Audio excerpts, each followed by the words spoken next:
ഏതായാലും ഇന്ന് പുലർച്ചെ 2:15 കൂടിയാണ് കണ്ണൂർ സിറ്റി റൂറൽ പോലീസിന്റെ കമ്പൈൻഡ് ഓപ്പറേഷനിലൂടെ ഏതായാലും അർജുൻ ആയങ്കി പിടിയിലായിരിക്കുന്നത്. ഒരാഴ്ചക്കാലത്തോളം കേരള പോലീസിനെ വട്ടം കറക്കിയ അർജുൻ ആയങ്കിയെ കണ്ണൂരിലെ പോലീസ് പുലർച്ചെ അതിസാഹസികമായ നീക്കത്തിലൂടെ എന്ന് തന്നെ പറയാവുന്ന രീതിയിൽ പിടികൂടിയിരിക്കുന്നു എന്നുള്ളതാണ്. കണ്ണൂർ താളിക്കാവിലുള്ള അപ്പാർട്ട്മെന്റിൽ അവിടെ ഒരു അഭിഭാഷകയുടെ വീട്ടിൽ നിന്നാണ് അർജുനെ പിടികൂടിയത്. അർജുൻ അവിടെ നിന്ന് രക്ഷപ്പെടാൻ ശ്രമിക്കുന്നതിനിടെയാണ് ഈ പോലീസ് പിടിയിൽ കൂടിയത് എന്നതാണ് നമുക്ക് ലഭിക്കുന്ന വിവരം.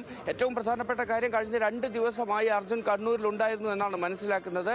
ഇയാളുടെ സാന്നിധ്യം കണ്ണൂർ ജില്ലയിൽ ഉണ്ട് എന്ന് പോലീസ് മനസ്സിലാക്കിയിരുന്നു. പ്രത്യേകിച്ചും ഇന്നലെ വളവട്ടണം പോലീസ് കസ്റ്റഡിയിലെടുത്ത കാർ ഉൾപ്പെടെ അർജുൻ കണ്ണൂരിലേക്ക് എത്തി എന്നതിന്റെ അത് ഉറപ്പിക്കാനുള്ള കാര്യങ്ങളായിരുന്നു പോലീസിനെ സംബന്ധിച്ചിടത്തോളം. അത് വെച്ച് പോലീസ് പിന്നീട് അന്വേഷണം നടത്തി.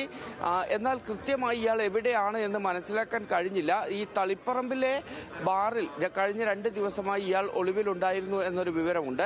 അതിനു മുന്നേ ഒരുപക്ഷെ ഇയാൾ ഈ പെരിങ്ങോം ഉൾപ്പെടെയുള്ള മേഖലകളിലേക്ക് കൂടി പോയിരുന്നു. അവിടെ നിന്നാണ് പിന്നീട് തളിപ്പറമ്പിലേക്ക് എത്തിയത് എന്നതുകൂടി ഒരു വിവരം കൂടി വരുന്നുണ്ട്. ഏതായാലും അങ്ങനെ തളിപ്പറമ്പിലെ ബാറിൽ നിന്ന് ഇയാൾ പിന്നീട് കണ്ണൂർ നഗരത്തിൽ, അതായത് ഈ കണ്ണൂർ ടൗൺ പോലീസൊക്കെ ഉള്ള സ്ഥലത്ത് നിന്ന് ഒരു 2 കിലോമീറ്റർ ഉള്ളിൽ തന്നെ ഉള്ള അപ്പാർട്ട്മെന്റിലേക്ക്, താളിക്കാവ് എന്ന് പറയുന്ന സ്ഥലത്തെ അപ്പാർട്ട്മെന്റിലേക്ക് മാറുകയായിരുന്നു. ആ അപ്പാർട്ട്മെന്റിലേക്ക് ഇന്നലെ ഉച്ചയ്ക്ക് 2:45 കൂടിയാണ് അർജുൻ ആയങ്കി എത്തിയത് എന്നതാണ് നിലവിൽ മനസ്സിലാക്കാൻ കഴിയുന്നത്. ഈ 2:45 കൂടി ഇയാൾ അവിടെ എത്തുന്നു. അവിടെ എത്തിയതിനു ശേഷം കൃത്യമായി ഇയാൾ അവിടെ കഴിയുന്നുണ്ട് എന്നൊരു സൂചന പോലീസിന് ലഭിക്കുന്നുണ്ട്. അത് ലഭിച്ചതിന് ശേഷം പോലീസ് ആദ്യം ചെയ്തത് അത് ഉറപ്പിക്കുക എന്നുള്ളതായിരുന്നു. കാരണം കഴിഞ്ഞ ദിവസങ്ങളിൽ നമ്മൾ കണ്ടതാണ്, പലയിടത്തും അർജുൻ ഉണ്ട് എന്ന സൂചന ലഭിക്കുന്നു. അത് പ്രത്യേകിച്ചും ഈ ഫോൺ നമ്പർ കേന്ദ്രീകരിച്ച് നടത്തിയ അന്വേഷണത്തിൽ ലൊക്കേഷനൊക്കെ പരിശോധിച്ചപ്പോഴായിരുന്നു. പക്ഷേ പലപ്പോഴും പോലീസ് കബളിപ്പിക്കപ്പെടുന്നതായിരുന്നു സാഹചര്യം. അതുകൊണ്ട് തന്നെ അർജുൻ അവിടെ ഉണ്ട് എന്ന് ഉറപ്പിക്കുക എന്നുള്ളതായിരുന്നു പോലീസിന്റെ അടുത്ത ഘട്ടം. നമുക്ക് ലഭിക്കുന്ന വിവരം അനുസരിച്ച് രാത്രിയോടുകൂടി പോലീസ് കൺഫേം ചെയ്യുകയാണ്. ഈ അഭിഭാഷകയുടെ വീട്ടിൽ, കണ്ണൂർ താളിക്കാവിലെ അഭിഭാഷകയുടെ വീട്ടിൽ അർജുൻ ഉണ്ട് എന്ന് പോലീസ് കൺഫേം ചെയ്യുന്നു. ഈ കൺഫേം ചെയ്തതോടുകൂടി തന്നെ കണ്ണൂർ സിറ്റി, കണ്ണൂർ റൂറൽ പോലീസിന്റെ പ്രത്യേക സ്ക്വാഡാണ്, SP-യുടെ പ്രത്യേക സ്ക്വാഡാണ്. ആ സ്ക്വാഡ് ഈ വീട് വളയുകയാണ്, ഈ അപ്പാർട്ട്മെന്റ് പരിസരം വളയുകയാണ് ചെയ്യുന്നത്. അർജുനെ പിടികൂടിയിരിക്കുന്ന ഈ അപ്പാർട്ട്മെന്റ് എന്ന് പറയുന്നത് 2 കെട്ടിടങ്ങളാണ് അവിടെ ഉള്ളത്. അതിലൊന്ന് ഒരു അപ്പാർട്ട്മെന്റ് പൂട്ടിക്കിടക്കുകയാണ്, രണ്ടാമത്തേതാണ് ഈ അഭിഭാഷകയുടേത്. അവിടെയാണ് അർജുൻ ഉണ്ടായിരുന്നത്. രാത്രി ഇയാൾ ഇവിടെ ഉണ്ടെന്ന് സ്ഥിരീകരിക്കുന്നു. പിന്നാലെ വീടിന് ചുറ്റും വീട് വളയുന്നു. ഈ വീട്ടിന്റെ ഈ കോമ്പൗണ്ടിൽ നിന്ന് പുറത്തേക്ക് പോകാൻ എവിടെയൊക്കെ വഴിയുണ്ടോ ആ വഴിയൊക്കെയും ബ്ലോക്ക് ചെയ്യുന്നു. അവിടെയൊക്കെയും ഈ പോലീസ് തങ്ങളുടെ സാന്നിധ്യം ഉറപ്പിക്കുന്നു. അതിനുശേഷം പിന്നെയും പോലീസ് കാത്തിരിക്കുന്നുണ്ട്. കാരണം ഈ ഒരു വീട്ടിലേക്ക് കയറുന്നതുമായി ബന്ധപ്പെട്ട തടസ്സങ്ങളായിരിക്കാം, പോലീസ് കാത്തിരിക്കുന്നുണ്ട്. പക്ഷേ ഈ ഒരു 2:15 ആവുന്നതോടുകൂടി അർജുൻ അവിടെ നിന്ന് രക്ഷപ്പെടാനുള്ള ഒരു ശ്രമം നടക്കുന്നു. ഈ town police, town police CI കൈലാസ്നാഥിന്റെ നേതൃത്വത്തിലുള്ള സംഘം അവിടേക്ക് എത്തുന്നതോടുകൂടി അത് മനസ്സിലാക്കുകയും അവിടെ നിന്ന് രക്ഷപ്പെടാനുള്ള ശ്രമം അർജുൻ ആയങ്കി നടത്തുകയും ചെയ്തു എന്നതാണ് നമ്മൾ മനസ്സിലാക്കുന്നത്. അത് മുൻവശത്തോട് ആയിരുന്നില്ല. ഈ അപ്പാർട്ട്മെന്റ് കോമ്പൗണ്ടിന്റെ പിറകിലുള്ള ഒരു ഗേറ്റ് വഴി രക്ഷപ്പെടാനാണ് ശ്രമിച്ചത്.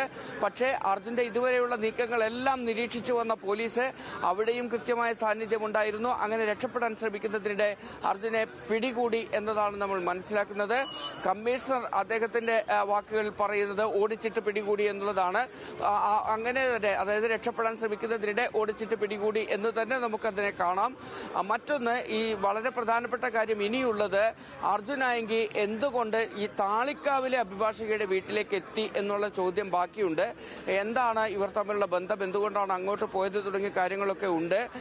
മാത്രമല്ല, ഈ കണ്ണൂരിലെത്തിയപ്പോൾ ഉൾപ്പെടെ ആരൊക്കെയാണ് അർജുനെ സഹായിച്ചത്, എവിടെയൊക്കെയാണ് ഒടുവിൽ കഴിഞ്ഞത്, എന്തായിരുന്നു പദ്ധതി തുടങ്ങിയ കാര്യങ്ങളിലെല്ലാം തന്നെ പ്രാഥമികമായൊരു ചോദ്യം ചെയ്യൽ Kannur city police commissioner Vijayabharat Reddy പൂർത്തിയാക്കിയിട്ടുണ്ട്. ഇപ്പോൾ നടക്കുന്നത്, ഈ അർജുനെതിരെ കണ്ണൂരിൽ ഒരു പരാതി ഉണ്ടായിരുന്നു. അത് സൈബർ പോലീസിലാണ്.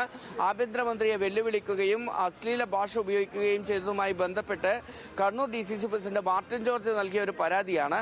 ആ പരാതിയിൽ അർജുൻ നായകിക്കെതിരെ കേസെടുത്തിരുന്നു സൈബർ പോലീസ്. ആ കേസുമായി ബന്ധപ്പെട്ടാണ് അർജുന്റെ അറസ്റ്റ് രേഖപ്പെടുത്തുക. ഈ 2:15 പിടികൂടി ടൗൺ സ്റ്റേഷനിലെത്തിയ അർജുൻ നായകിയെ ഏകദേശം 3:30 മെഡിക്കൽ പരിശോധനയ്ക്കായി കണ്ണൂർ ജില്ലാ ആശുപത്രിയിലേക്ക് കൊണ്ടുപോയത്. അതിനുശേഷം തിരികെ ഈ ടൗൺ പോലീസ് സ്റ്റേഷനിലേക്ക് എത്തിക്കുകയും ചെയ്തു. ഇപ്പോൾ ഈ അറസ്റ്റ് നടപടികൾ, അതിന്റെ മറ്റ് ഡോക്യുമെന്റേഷൻ ഉൾപ്പെടെയുള്ള കാര്യങ്ങൾ നടന്നുകൊണ്ടിരിക്കുകയാണ്.